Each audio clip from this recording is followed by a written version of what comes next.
wash earlier.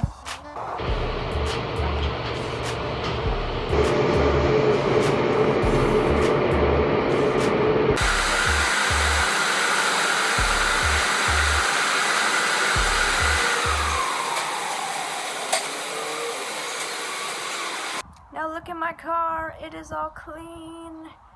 There were bugs all over it from the trip back down. And so now it's like spotless now. It's wonderful. But yeah, I'm gonna head up to LA later, and so hopefully it won't get dirty. So I just got back, and while I was coming back, my car got hit by a sprinkler. Look at that. I would get my car all dirty again right after I wash it.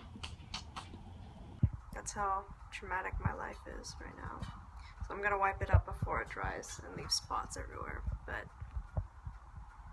But yeah, that's my life.